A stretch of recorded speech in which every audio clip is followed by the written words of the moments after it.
Welcome to the Helicopter Podcast, your go-to source for all things rotorcraft. I'm Halsey Schrader, bringing you the stories, insights, and conversations from around the helicopter industry. Whether you're a seasoned pilot, a maintainer, or you're just passionate about helicopters, this is the podcast for you. So at the root of the application itself, what we want to foster and create is a trusted network. So I think that's hard to come by. You can see a lot of check marks and verifications in a lot of different places, different social media and like LinkedIn and whatnot, but can they get down to even the credentialing level when we're talking about I'm type rated in X, Y, and Z? You know, you're not going to really have that avenue of LinkedIn being able to offer you that kind of service. Us being niche aviation, that's what our tools and features are built around, because we know and understand what it takes to network at a deeper level in the aviation world than it is just generically. So you can have credentialing yourself. So when people see helicopter, they're like, that's a professional outfit. And that's someone I want to connect with and be a part of. This episode of the Helicopter Podcast is made possible with the generous sponsorship from Instrom Helicopter, Hillsboro Heli Academy, and Airbus. What's going on, guys? It's Halsey Schrader with the Helicopter Podcast, and I am excited to be coming at you guys with another Helicopter Podcast. And this episode is fun. Cory Vinger is joining me today on the Helicopter Podcast. Cory and I think I've known each other coming on at least 3 or 4 years, and we've done a lot of close work together. I'm actually very impressed by Cory. I don't know if Cory actually realizes that or understands that, but I'll kind of talk more about that throughout the podcast. But before we talk more about Cory and how awesome he is and what he's done in the industry and what he's up to now, big shout out to MHM Publishing for creating the vertical HeliCASTS platform and allowing me a voice here in the industry. I couldn't be more excited to be part of the MHM team. As a reminder, MHM is the publishing company behind Vertical Magazine, Skies, Valor, and of course now the vertical HeliCASTS platform. It's your one-stop shop for everything helicopter podcasts. So we're just grateful, or I'm grateful, of course, for being part of that. Big shout out to David at MHM. He does all of our back end editing, and he's always just such a big support. So I'd like to give him a shout out today and thank him. And of course, to our listeners, appreciate y'all tuning in to the Helicopter Podcast. My goal here is casual conversation of two helicopter professionals talking about helicopter things. So you guys tune in, we talk, and I love it. Cory, welcome to the Helicopter Podcast. How are you? I'm doing well. Thank you, Halsey, for having me on. How are you? I'm doing good, man. It's fun.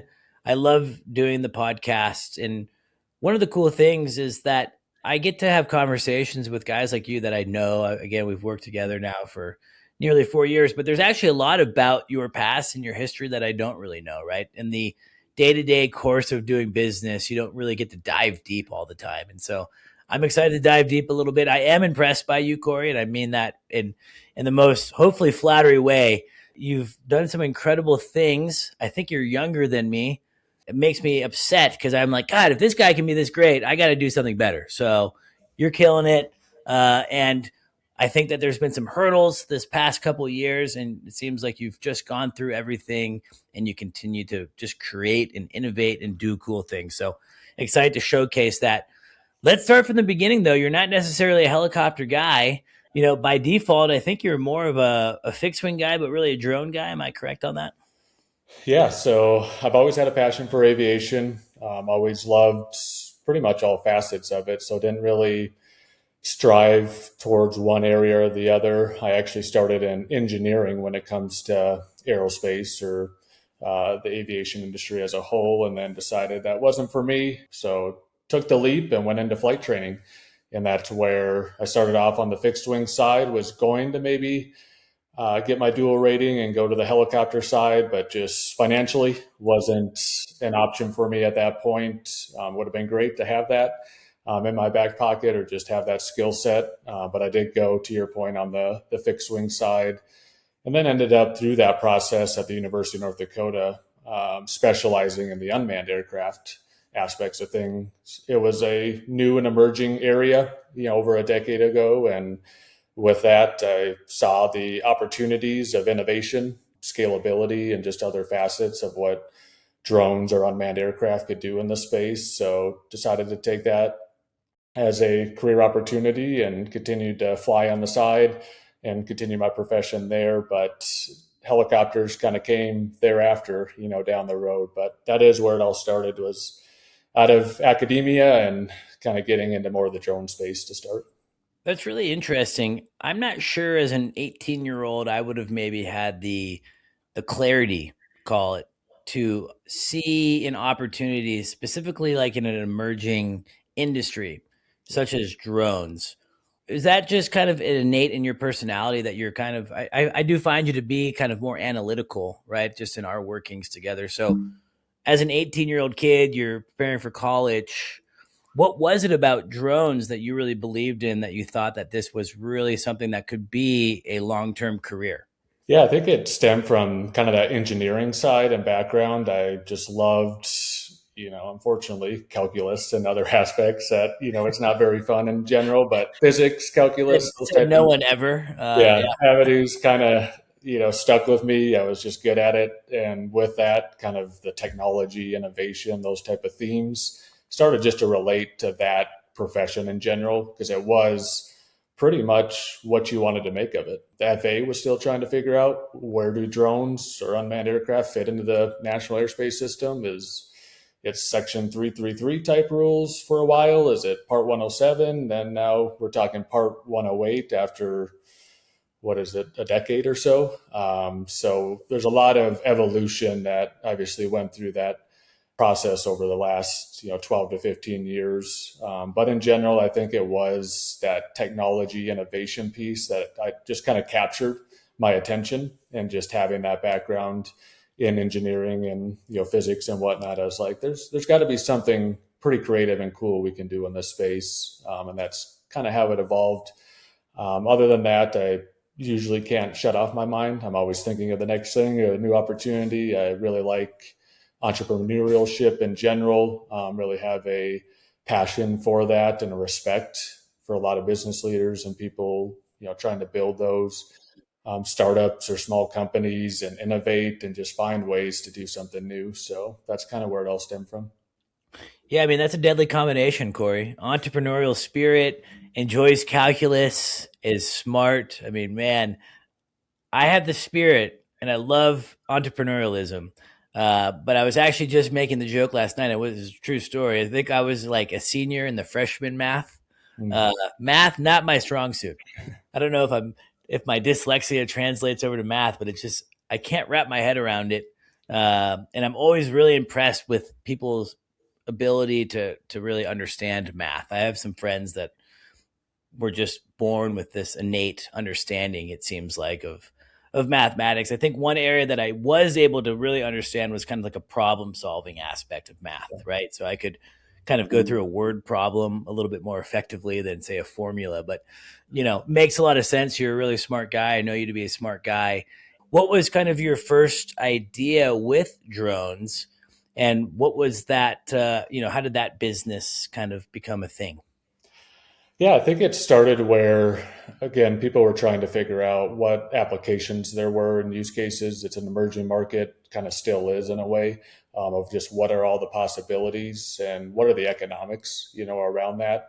Because at the end of the day, everyone needs to make money and, move forward and progress as a business. So in the early days when I got into it, it really was around using, photography or other skill sets around, the camera systems and whatnot that were being put on drones. So marketing, those type of things. But once I kind of got involved, I saw the energy aspects and the applications that could happen there, utility infrastructure, oil and gas infrastructure, transportation, etc. And with that, I knew there was the regulatory piece, which is the consistency factor.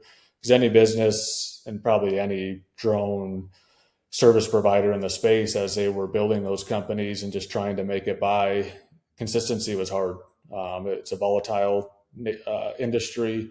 even from a compliance standpoint, there's a lot of volatility there, just the seasonality of when things need to happen. Inspections of power lines, for examples, or detection or monitoring of pipelines or other infrastructure. So, especially being up in the Midwest where I was at, you have the harsh winter months, and there's not a lot of great applications for drones to be flown in negative weather or even single digits or teens, especially being battery powered for the most part. So there was a lot of challenges when it came to that, which kind of blended into multi-state and more of a national play, getting into some of the southern climates and into some of those bigger programs where then the regulatory compliance factor was a longer duration, several months, half a year or more, than just small spurts of a month or two here or there, where it's really hard to grow, maintain, and establish a business when you just have so much volatility and infrequency of revenues and projects coming in. So essentially, you saw that there was maybe a use case for drones where you could use them for inspecting pipelines, inspecting power lines, things like that. But because of factors like regulation and or weather, maybe your immediate location wasn't the best place. So did you kind of expand fairly quickly into these other markets in the United States with using the drone for that type of work? Yeah, I would say pretty organically, where it wasn't something that happened overnight, but it also didn't take years to kind of make up the framework and the operating model and things to get to that level and scale. But it was definitely a transition to get there and go from a select few individuals that are out doing different work to then tens, if not hundreds, of individuals, at a given time, using this type of technology and flying on behalf of different utilities and customers and whatnot. So definitely a transition that had its hurdles and a lot of challenges and whatnot. But in general, I think that is where the industry is kind of trending, is to some of those bigger, more established programs. If you're a larger, kind of medium to larger size, service provider in the space, if you're kind of a mom and pop and have drone as a tool, or you're using it in smaller use cases, I think you still see a lot of those either aerial photography type businesses, so maybe some smaller aerial mapping applications, maybe working on behalf of some of the smaller utilities or transportation or other outfits there, mainly because you're maybe more of a local community resource than a multi-state or national resource that mobilization and those other factors are a little bit more costly, or prohibit you to be successful in some of those smaller markets. So I think it's really starting to figure itself out when we look at that industry as a whole and just where people are kind of establishing themselves and finding their way. Yeah, we'll talk more about like the unison between drones and helicopters and kind of where the industry is now. But just sticking specific to drones right now, kind of those early days, what were the capabilities? What were you guys getting hired to do? And like, was it just imaging? Were you doing mapping? Do drones have LiDAR? Like what were those early day missions that you were flying with the drones? Yeah, I would say it started with experimenting with different camera systems. So you have your basic kind of Sony cameras, then you have some of your bigger kind of red formatted like video cameras and whatnot. We were kind of plugging and playing with a lot of different models and just understanding what the capabilities, how high of resolution we could get, what's too much resolution for some of these applications. I think we learned that earlier on, where certain mapping or different imaging file types and whatnot that were needed sometimes overwhelmed existing systems that data would then go into. So you started to really learn earlier on that messing around with different pieces of technology and sensor types really brought you into the data world of understanding how does that data need to come off of those systems and then into other people's existing either platforms or engineering design work like Civil 3D or AutoCAD or those type of platforms. Once we kind of started more figuring out that space, I would say then it evolved into LiDAR coming more accessible, for the drone market.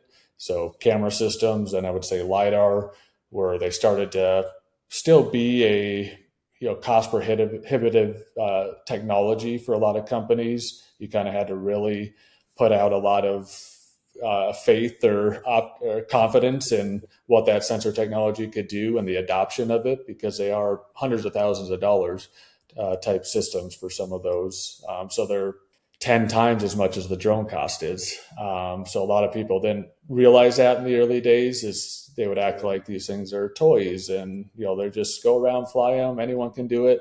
But when you have a couple $100,000, dollars sitting on those things, it's a little bit more than a toy at that point. Yeah.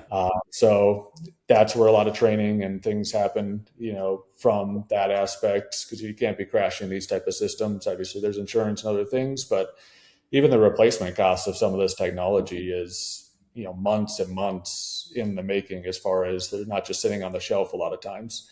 It's not really that commodity, that's there for you. So LiDAR systems, and then I would say just upgrading to newer and newer systems as it relates to those either cameras or LiDAR, thermal imaging. There's even Corona and other applications there that are probably a little bit more niche, but they're kind of formatting. What is that? Corona? Yeah. Yeah, Corona is... Other than a virus or a beer. So the main applications are going to be on utility infrastructure. So you're looking for discharge that's coming off of lines, whether it be transmission, distribution, substations, and whatnot. So that specific camera has a wavelength that can capture that discharge coming off of a line. And when that's happening, there's obviously some sort of issue or component or defect happening. Maybe a loose or unbounded, wire on the transmission line, or, a bolt or some sort of connection that isn't tight enough, and those type of things. And you shouldn't be seeing that discharge, a little bit. Obviously, you're not going to pick up on certain aspects of small issues, but if they become bigger, it's a way to kind of get ahead of the curve. When you visually start seeing things in this space, when you talk about inspections, that's when it's a known problem. It's there, it's in front of you. You can see it visually with the camera. When you get into IR and Corona technology, you're trying to beat that issue becoming a visual problem, which then it's, a bigger defect. Yeah. I mean, and it's more like being proactive other than like being reactive, which, is incredible. So obviously you have this technology that can capture what we were just talking about with the discharge.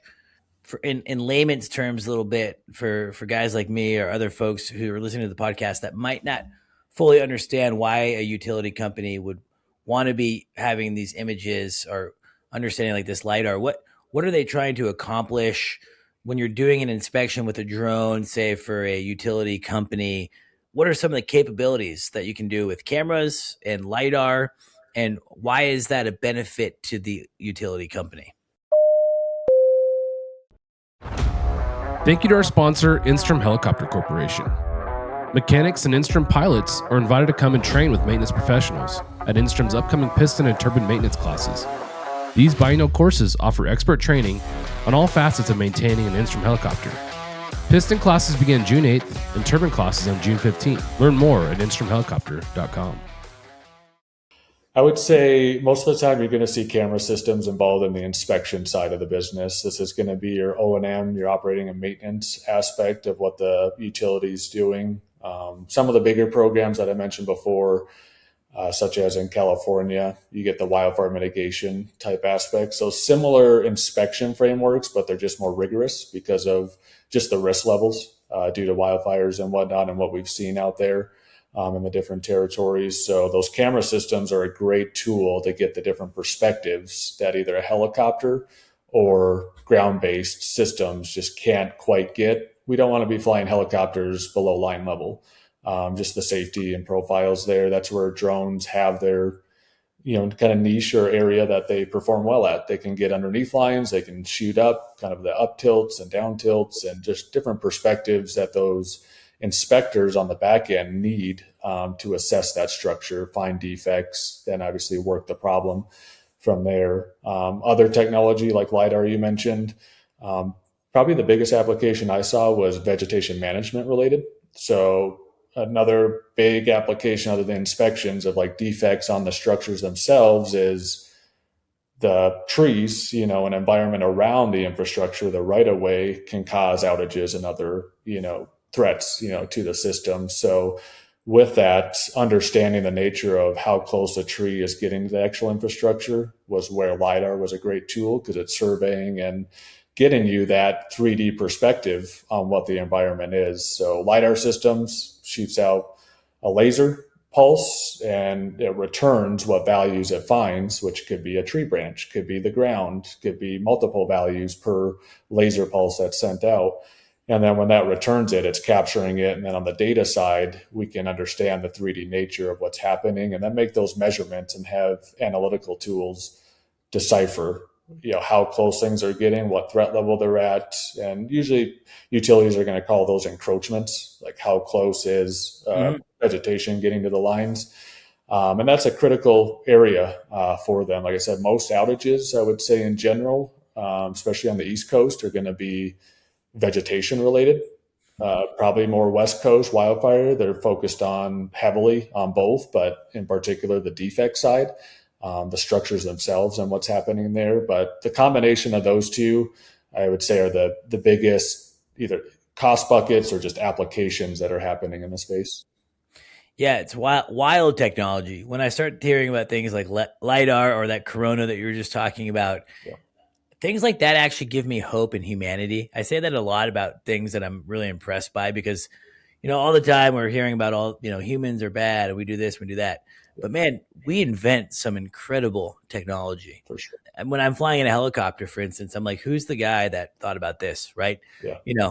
It's just crazy. And I think it's so cool. And in fact, Cory, I got to see some of your guys' reports back in the day in action, specific to the LiDAR. And I think the encroachment and the visualization that you were able to provide a utility was incredible. And honestly, too, it looked like a report that someone like me could pick up, have no knowledge of what I was actually looking at, but fully understand like, oh, green, that's good. Yellow, not so good. Ooh, red, bad, And it was like, it's so clear and so important, right? We talk about wildfires. We talk about power outages. I don't think that us as humans realize like how dependent we are on power, right? Take away the power for a week and see what happens. And so the fact that, so much of our utility is volatile to vegetation and other factors, I think it's so cool. And I don't think the average person realizes how much of that support is coming from helicopters and drones. Yeah. Something that I find interesting, and I'm still trying to understand, I don't know where it goes from here. But when drones first came to the picture, I was just finishing helicopter school and I'm thinking, great. I just paid $100,000 to learn how to fly these helicopters. And now you can go buy a Mavic Pro, at Walmart for $1,000. And this thing does better flying than I do. And the imaging is better. And, it was kind of a scary time to see how fast drones were progressing. And I always kind of related it to the South Park episode of like, you took our jobs, I just felt like, man, drones are going to, make helicopters obsolete. But now what I'm finding, and in fact, I had a podcast at Verticon last year with a drone operator, drone company that now it's owned by Robinson. One thing that we really emphasized in that podcast was this kind of this duality, this relationship that's actually come where drones and helicopters aren't necessarily competing for the same real estate, but they're working together on the same projects. And I don't know if that continues to be the case forever, but it does seem like, I know in your business and when we connected, there was a point in time where you had to make a decision of like, there's a limit to drones and now we need to bring helicopters in. So tell me about that moment of like, when you realize that, hey, the drone is great. It's an amazing technology. It's doing everything that we used to do in helicopters without a pilot, and it's safer. All these big benefits. It's cheaper. But at some point, you then had to start adding helicopters to the operation. Was that something you kind of recognized right away, or did it take time?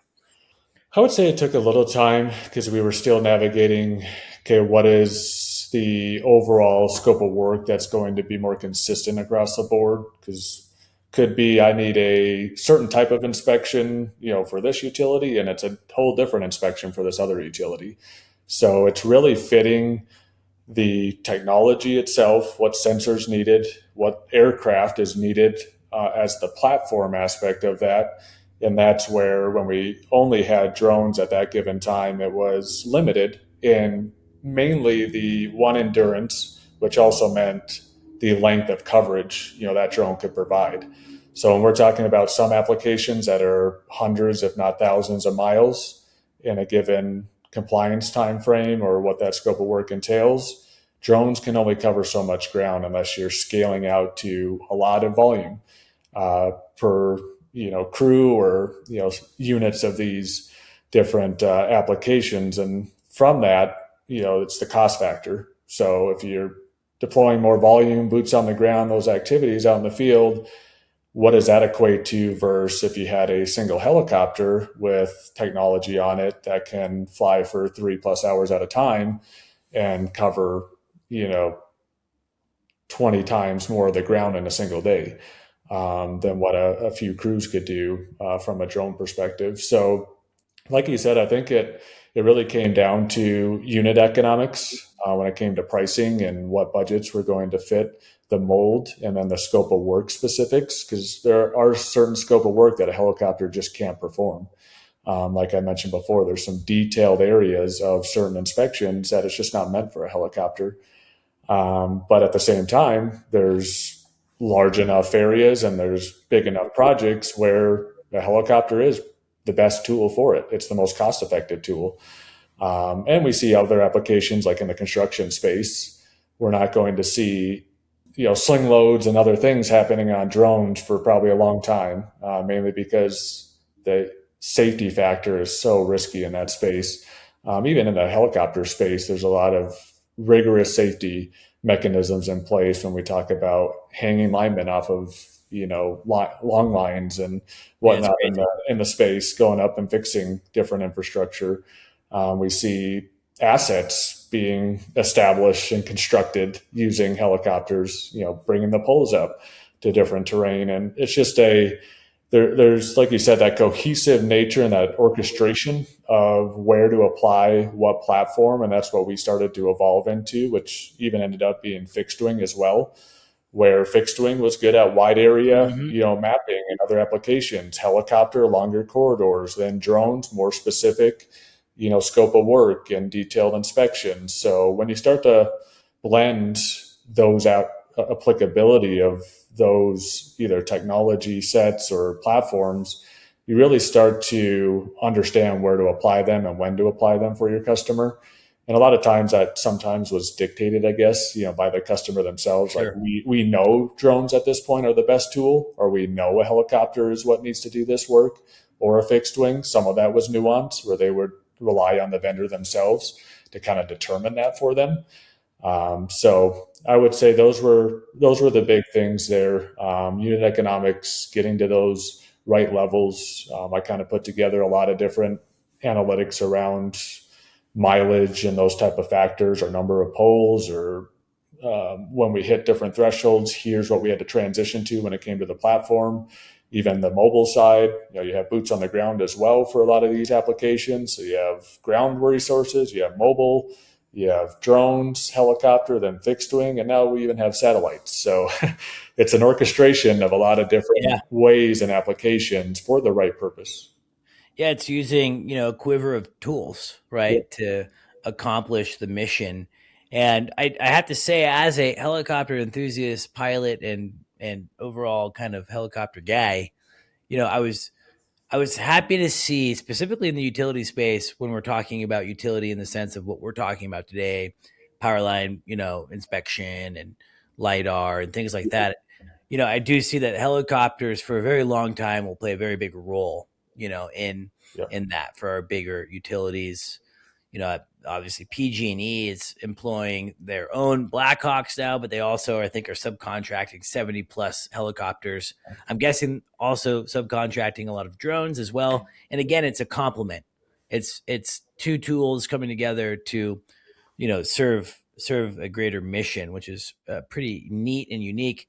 Now, going from being a drone operator to then a helicopter operator, walk me through that. I mean, that must have been an exciting time, but also incredibly stressful. What was it like transitioning from going to just strictly drones to now owning and operating helicopters? Yeah, I think a lot of it had to do with just the talent itself. So the talent that was on the drone side of things were really skilled individuals, came from a lot of the manned aviation aspects like helicopter and fixed wing that were more tried and true in the different programs, whether it be safety or operating procedures and those type of factors, where there's a lot of proficiency that was gained there. And again, a lot of those themes blended into the helicopter and fixed wing side. But in this case, in particular, the helicopter side, a lot of the SOPs and other than the 135 operations, that's when things get complex and you kind of want to live in the 91 world if you can, Yeah, which a lot of applications are. which you Yeah, can in that world. but 135, you get into more, carrying of passengers and being able to be more flexible on what you do there. For example, we could carry linemen while also collecting data and perform different applications at one given time. So that flexibility is nice. But from a regulatory standpoint and the pilot workload and all that, you'd rather be 91 if you can be. So getting the right talent, getting the right people involved, I think was important in general when you're making any of those transitions because they can take a lot of that load off. Like in my case and helping out with the previous company there, just had really good people that could stand up these organizations and really foster, the right type of one trust, in the organization, but then two, just really the ethics and mantras that we wanted to see as a professional organization. Wanted to act professionally, wanted to deliver professional results, and be what our customers needed us to be, or else they wouldn't use us. So that's kind of what I would say. I would pinpoint the most is the people involved and how that was orchestrated, and then surrounding us with good partners. I think that's important. You being one of those partners, at different given times. Thank you. Whether I don't know. I might have just added to your headache sometimes. we can't do it without you, so if there's headaches, we're going to get them regardless. Yeah, there was some cool. It was a growth period for our business too, actually, and so I often look back working with you directly and at the former business that we were kind of growing together, and I appreciated the opportunity, and we always definitely worked hard. There's lessons learned on both ends, Yeah. but I was always very impressed. You guys moved very quickly on things. The 135 is not an easy thing to do. And you guys figured that out quite quickly, and you operated a very proficient 135. And I can attest you had some, fantastic people that were part of that organization that really helped make that possible. Yeah. Talk to me just a little bit about, being a leader. I think that there's people that are listening to the podcast, and I think it's, you start with this passion of math, which is weird. Whatever. It's cool though. No, I'm kidding. And then you end up wanting to go to school and specific emphasis with drones. You see something, but I don't know if we ever fully go into things realizing that those decisions could then lead us to being leaders, whether it's managers or presidents of companies, and then managing a lot of people. And I think specifically in the aviation industry, there's probably a lot of people listening right now that are just envisioning a path in aviation. They're going to be a pilot, but someday they might be a chief pilot, or they might be a director of operations. They might be managing, and you're a younger guy. What was some of the things and the lessons that you learned just being a leader, specific in an aviation company? This is for those that are ready to launch their helicopter career training. Hillsboro Heli Academy, the place where pilots from around the world begin their journey. With a real-world experience and a reputation that speaks for itself, visit flyhaa.com because it's different here. Yeah, I think overall, I just tried to carry the values I had earlier on and growing up and just trying to be a good person throughout the process, even if I was an employee and then working my way up in a company. It was just really about doing the right thing. And they say a lot of times doing the right thing's easy when, someone's looking, but what if they're not looking, or if they're not there? Am I still going to do the right thing? Am I going to cut corners, or am I going to try to be, a bad actor in any way? So with that, I tried to just stay to kind of grassroots values in a way, being respectful, being, just a individual that I could see myself wanting to have in a leader. I try to separate myself a lot of times and be like, what would I want if I was in their position? I love that. And that's kind of what I would do a self-check on a lot, because I think a lot of people just need that self-awareness, that reality check in certain aspects. So depending on the situation or what was happening or what, and a lot of times hurdles or hard decisions or just different things that were happening there. It's, what kind of person am I going to be through this process? And I'm going to hold true to what I know is the values that have carried me this far, or am I going to change myself because someone else wants to see me in a certain light, whether that's an investor, another founder, or, pressures outside of your control at times. Not having, that ability to make all the decisions. For example, you're a leader in a way, but you also have people always above you in any organization, unless you're at the top. But with that, I would say, hold true to that from the values you're carrying forward. Seems simple, but just being a decent, good person, listening to people, building their trust, and then having that self-awareness of, if I was in this position, or if I was looking for a leader like myself in that position, what would I want to see? What would I want to portray? And what do I need to actually do to benefit and make my employees or just individuals underneath me thrive and feel like it's a culture that I want to be a part of? Yeah, it's important to trying to put yourself in the perspective of the people that you're leading. Are you the type of person that they would want to follow? And I think with even small organizations like mine, I have to continually evaluate my performance and my interactions with people and my team specifically. Yeah. And I don't always do it perfect. I have to, I think I call it like self-awareness of like, okay, that was not how I should have handled that. I think my executive coach would say, well, don't put yourself in those positions to where you have to be self-aware, and so I get that side of it too. But I think it's important that, look, we're human at the end of the day. Being a leader is challenging, and it comes with so much stress. And then you have to also then manage people, and you have to manage their stress as well. And so there's so much pressure that can build up. And so I'm always really impressed. I've been really fortunate, you being one of them, to meet with people that are leading companies, young and old. You, in this case, fairly young guy, that do a really good job being able to kind of manage that. And it's not easy, and I commend you. I enjoyed really working with you guys. And so neat experience getting to see you do that. And now you've kind of moved into a new chapter, which I think is equally as exciting, right? I think one of the lessons we talk about on the podcast is, expect the unexpected. Yeah. So just when you think you're maybe comfortable, or you think you have your path laid out, things can change. And you have to recognize the change. You have to accept the change. Sometimes it's not always easy change. And then you have to kind of detour a little bit. Mm-hmm. And so I know that your path has slightly detoured, say, in this past year and a half. Let's talk about that.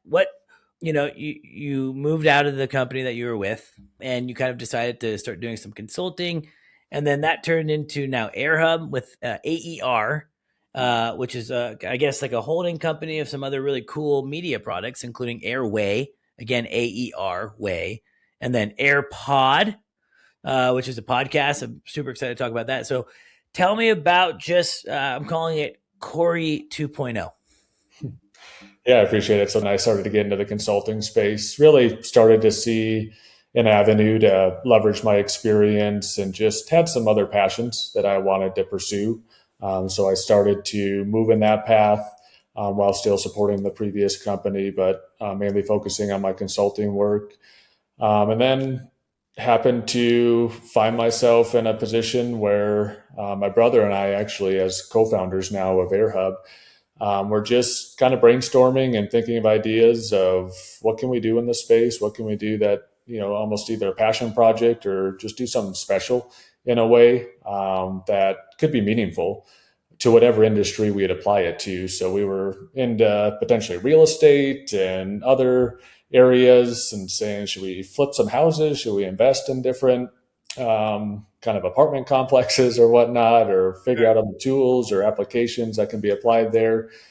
And I kind of sat there and I was like, why am I not thinking of the industry I've been a part of Yeah, for the last funny. decade or more? And with that, I really like technology, as we know, and as we talked about, software I started to get more access to just through the data side and what we were doing in previous applications and with the company there. So I was like, let's take a look at some of the apps that are now more accessible, but also there's some gaps there in the market of the aviation industry on the networking and really getting people to kind of a home where that fragmentation is kind of taken hold at this point, where you have so many different options of, do I want to just socially get out there and be on those platforms, whether it be Facebook, Reddit, LinkedIn, etc.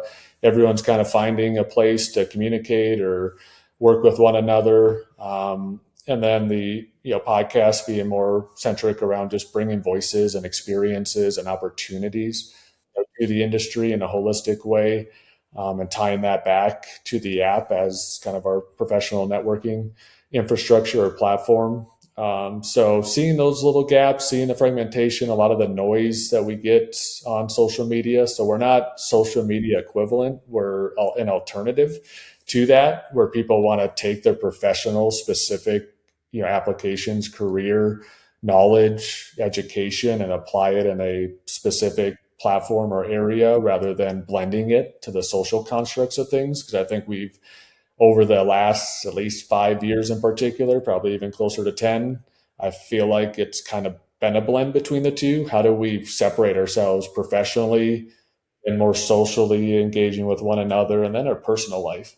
So a lot of times, if we trust each other enough, we get to a point where we're sharing phone numbers or emails or those type of things, specifically the phone number, because you don't want anyone and everyone texting or calling you on your personal cell. You want to keep that to friends, family, close connections. So when I started to see that happening a lot of, I guess I'll share my number with you, or no, I don't feel comfortable sharing it. How about we link up on LinkedIn or maybe Facebook or these other platforms? And then it just not being a great tool for some of the specific things aviation, has within it, and some of the just applications of certifications and ratings and flight hours and all these things that make up someone's resume in aviation that are, centric to this industry. I started to realize, I think we need to do something there on the networking aspects of that, and then bring more creativity to that process as well, which is where, people can create and monetize what they're doing and use their experience and expertise. And similar to what I wanted to do with consulting, I wanted to use my experience, expertise, and what I've been able to gain over the many years and apply it to others and have that be a resource, whether it be a free resource or a exclusive kind of value add content resource where you're paying and kind of subscribing to that. So that's the framework of where it kind of evolved, and really excited to see, and hoping the aviation industry kind of gravitates around it. Yeah, it's super cool. I got to kind of play around with it a little bit at MBAA when we bumped into each other. But let's, if you can, and I know that we're not looking at it or sharing a screen or things like that, but let's say like me. Yeah. I'm a professional helicopter pilot. I have, 15 plus years of industry experience as a pilot. I'm a business owner in the space with Helicopter, also doing airplanes with NAAB. What would my profile look like on Airway? What benefit would it serve me to create a profile on Airway opposed to like just doing LinkedIn? Yeah, I think what we bring to the table for you in particular, let's just say your business, Helicopter, one, having that business level entity on there that you can put any credentials you have.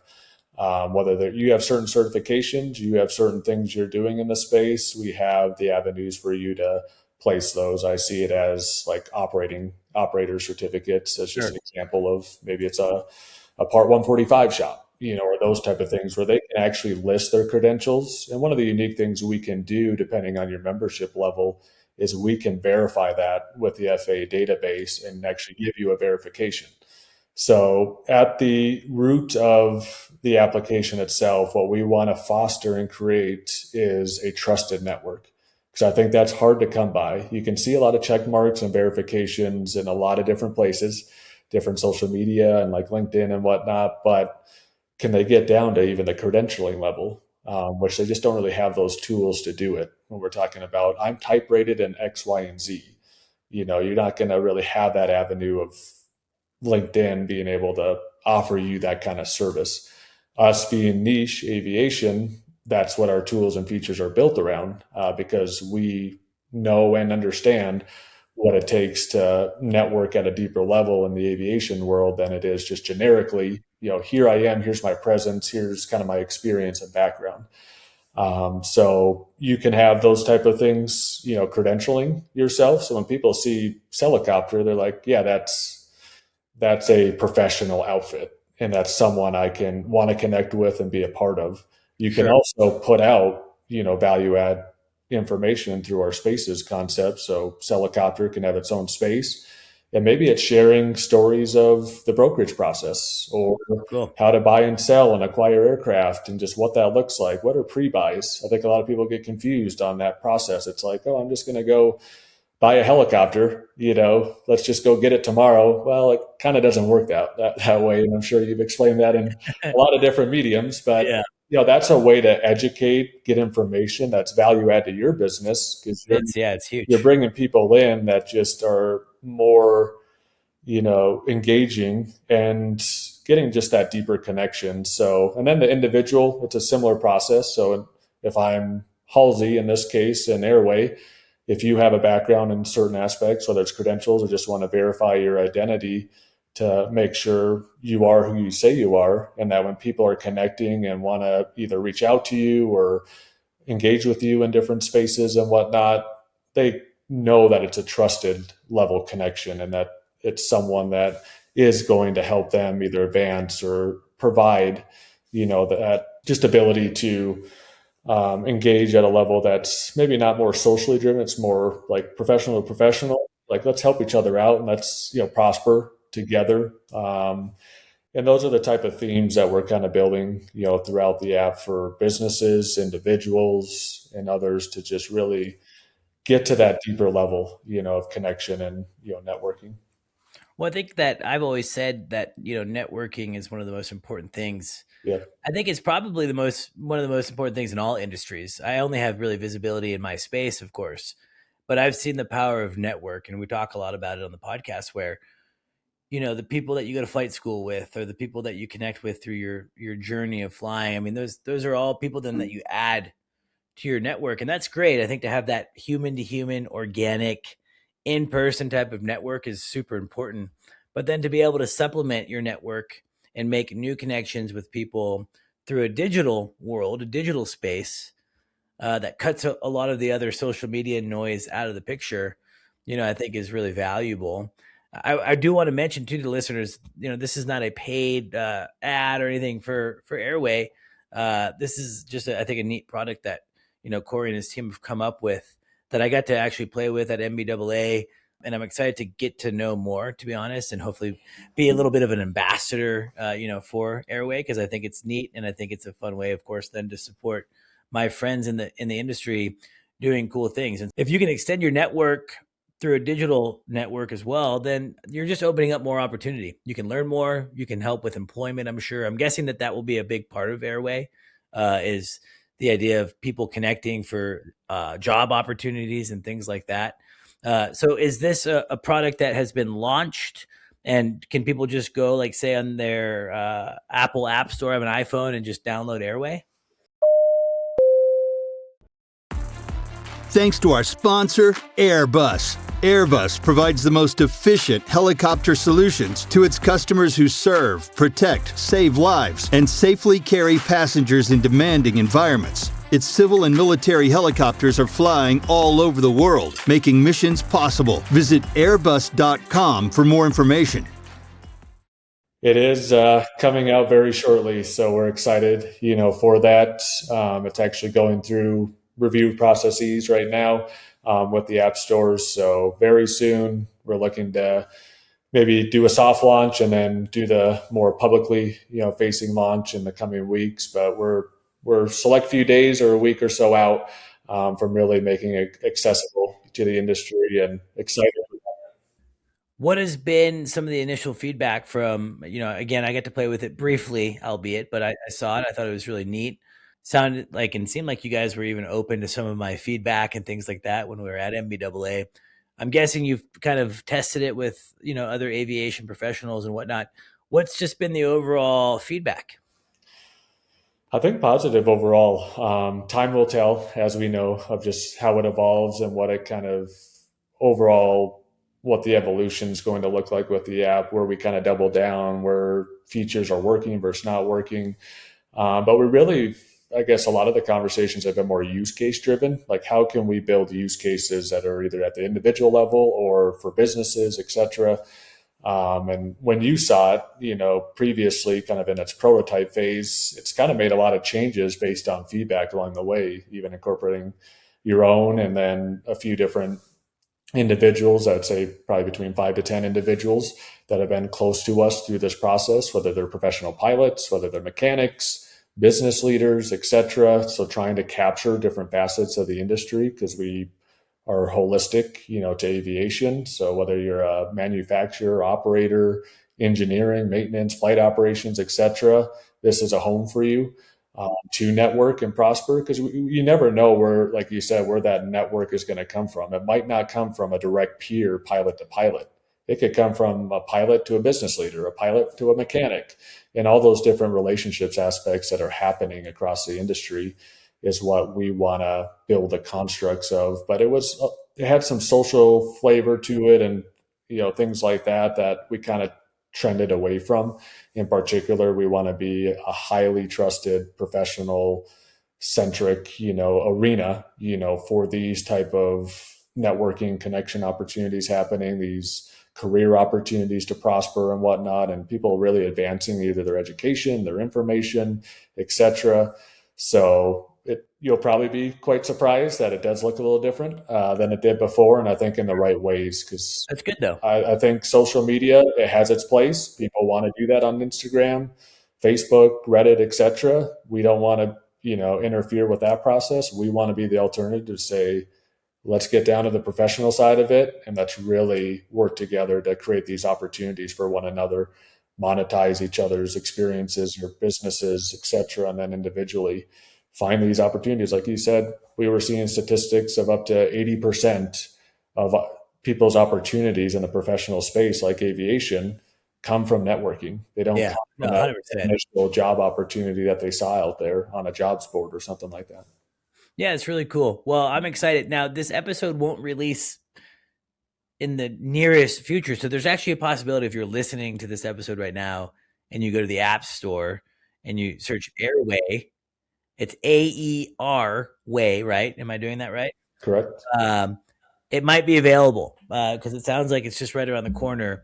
And so I'm guessing by the time that you actually are listening to this episode, it could be available. And I'm going to be an early adapter and openly share my feedback. Cory knows I'm a man that won't hold back. So I'll let you know, Cory, what I think, but I'm guessing it's going to be pretty cool. Again, I think it's one of those things, if you're listening to the podcast and you can't fully wrap your head around it, I think it's one of those things that you have to physically just engage with. Get on it, download it. Because I don't fully, I mean, again, I think I'm more of a tactile guy, right? So I have to go through the process. So I'm excited to get my hands on it. I know that you and your team and your brother have been working really hard on it. You and your brother just can't escape each other. I know you guys were working together at the last place as well. You guys haven't killed each other yet? No, I guess I've been hearing it's pretty rare to keep around your brother that long, especially professionally. Yeah. A lot of times that just does not work. I guess it's worked for us. Just we And have he's different. the older brother. Yep, he's older. At the last spot, you were a bit of the boss, right? Weren't you kind of like his superior?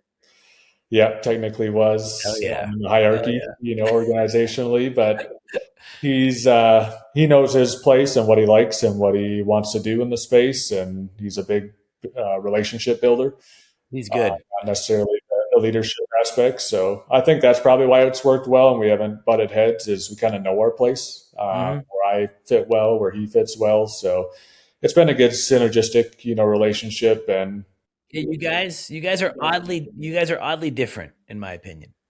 I don't know you all that well enough to fully say that with conviction, but what I do know is you guys, yeah, brothers, but different personality, different strengths. So I think it's, yeah, like you said, it's kind of just it's the yin and the yang that works out really well with you two. It seems like.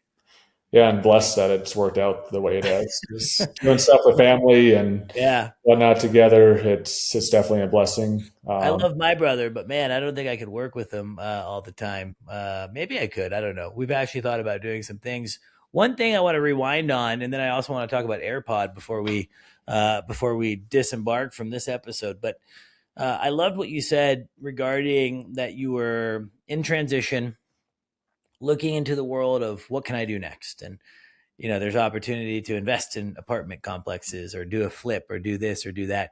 I'm guessing all things that you could probably be successful in. But then you had a light bulb moment of like, hey, why don't I put my energy into something that I'm already pretty knowledgeable about? And I think that there's a trap. I think that there's a lot of buzz things, especially right now. You look at the Grant Cardones of the world, and it's all about how many doors can you own, and sexy investing. And man, some of the best investments are the most boring ones, by the way, in my opinion, right? Put your money in different funds and, let the professionals handle that. There's many times where you don't get to beat the market, even if you're the best in the business. So likely you won't, right? Real estate, that's a business, right? You got to run that as a business. There's so many things. I don't think it's as sexy as everyone thinks it is. And I find that many people stray away from actually what they're likely best at, which is something that they're really knowledgeable at. I fell into that trap. I had an entrepreneurial spirit and I was taking it in all these weird directions because I thought it was kind of like fun and sexy. And I just fell flat on my face every time. And then it was finally that light bulb of like, oh, well, I know helicopters. I should just do something like with helicopters. And in my case, it was, sales and my ability to feel confident in a sales environment and marry that with aircraft. And so I love that that was a light bulb for you too. Because I think it's just so easy to get caught up on some of these other things, which you can be successful in. But I'm glad that you brought it back to aviation. And it seems like with Airway and AirPod now, you're going to be adding some serious value. So I'm excited that you made that decision. Speaking of AirPod, podcast 7 episodes in. Welcome to the tribe. Podcasting is, I think podcasting is awesome, right? I think podcasting gives a platform and a voice to otherwise people that maybe wouldn't have that voice, right? Not that I'm talking to a ton of people on a weekly basis, but I'm talking to people, right? There's more people now listening to me than other opportunities before podcasting existed. And I think it's a great way to add value, and I get to have these cool conversations. So what was the idea behind AirPod? Again, AER pod. What was the kind of the idea behind that? What have the first 7 episodes been, and where do you see that show going? Yeah, the host of the podcast, Mitchell Banks, he kind of came to me with the idea as I was kind of building up the framework of what Air Hub would be as the entity, and then what kind of products we would have underneath that organization. Airway being the app that kind of evolved over the last year, and then the podcast. He had some projects going on in that space and wanted to get more active in just aviation centric, applications. Probably a similar mindset of me is like, why am I trying to steer outside of aviation? Maybe there's some burnout. Maybe those type of things. And sometimes it's just a fresh, new perspective or endeavor, that you have to take a look at. And that's where we want to create these type of opportunities to showcase to people that there's so many different things you can do within the aviation profession. Across the board, there's thousands of different positions and different things that you may love, and still tie it back to the passion of aviation that you started with. So for him bringing that to me, we kind of built it into the company, and really just wanted to share those voices. Like you said, we want those experiences to get out there to the community. We've had regulatory side of things on there, resumes, as far as how do you curate and really format a professional resume, because that's critical in a lot of hiring processes. We've had pilots on there, we've had mechanics, etc., fixed wing, helicopter, and whatnot. So just really trying to get that blend of what's happening around the industry, and then what opportunities can people be thinking about, or we can discuss in those settings. Like you said, long form conversations, a lot can be discussed, and you can get to deeper levels, and you can actually share content, even though I think a lot of us like our little quick 30-second reels and all that. The scrolling aspect is good in a way, but these type of longer form messaging forums, it's just a great way to learn and just get information out there. Yeah, it's fun. That's what I love. I've got to learn so much just from hosting. Yeah. Right. I get to have conversations with typically people that are smarter than I am or doing different things than I've done. And so I get to kind of vicariously understand that, get to learn about things like the utility world today, and all super cool. I'm guessing AirPod can be found on most podcasting platforms like Spotify and Apple.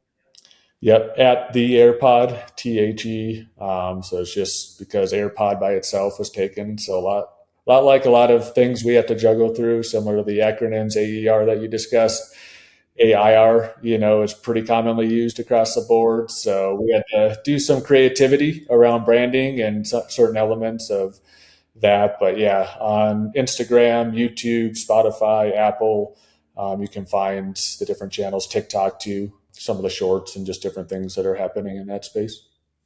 All right. Well, you heard it straight from Cory, the AirPod. That's AERPOD. Check it out wherever you enjoy your podcast. And like I said, likely by the time this podcast come out, you can go to the App Store. I'm guessing for Droid as well. That will be coming out secondary to iOS. So be on the lookout for that in the coming weeks after it's launched in the Apple Store. So if you have a Droid, just throw it away and get an Apple. You should do it anyway. That's an option too. It's funny. That's like such a passionate conversation. I actually have no skin in the game. I'm not a very techie person. My first smartphone was an iPhone, and I just can't. I'm stuck with it. I just like it. That tends to be the trend. If you start Android, you kind of stick to Android. Yeah. You have different flexibility there. When you're in Apple, you get sucked into the framework of how Apple connects to everything. That's nice. iCloud, etc. Your iPad, which is why iOS is kind of our priority right now, is because iPads are a great resource for pilots and other aviation professionals alongside their phone, which everyone has their phone in their hand throughout the day and pretty much every day. So that's kind of the priority there. But like you said, Android, kind of the Google side of things, will be coming out shortly. Yeah, awesome. Well, to our listeners, check it out. It's Airway with an E. Go to the Apple App Store, and hopefully it will be available by the time that this episode is out. And engage and probably provide feedback, right? I'm guessing that that MVP, that minimum viable product, that first version, I should say, will only get better from community growth, community engagement. So I'm excited to play around with it. Cory, thank you so much for coming on the podcast. It's been a fun time. You and I have gone through a lot together. We've done a lot of fun work together. We've had some difficult times together, but we've always come at it with better on the other side, and just have tremendous respect for you and what you've been able to accomplish. And so excited to see what you're now doing with your Air Hub and that whole ecosphere of Air Hub. So to our listeners, thank you guys so much for tuning into this episode of the Helicopter Podcast. And of course, to MHM Publishing, we love the HeliCASTS platform, and to our sponsors, we couldn't do it without your guys' generous support. So thank you, Cory. So long, brother. See you, Halsey. I appreciate it. Please stay tuned for a final word from our sponsors. Thank you to our sponsor, Instrom Helicopter Corporation. Mechanics and Instrom pilots are invited to come and train with maintenance professionals at Instrom's upcoming piston and turbine maintenance classes. These biennial courses offer expert training on all facets of maintaining an Instrom helicopter. Piston classes begin June 8th and turbine classes on June 15th. Learn more at instromhelicopter.com. This is for those that are ready to launch their helicopter career training. Hillsborough Heli Academy, the place where pilots from around the world begin their journey. With a real-world experience and a reputation that speaks for itself, visit flyhaa.com because it's different here. Thanks to our sponsor, Airbus. Airbus provides the most efficient helicopter solutions to its customers who serve, protect, save lives, and safely carry passengers in demanding environments. Its civil and military helicopters are flying all over the world, making missions possible. Visit airbus.com for more information.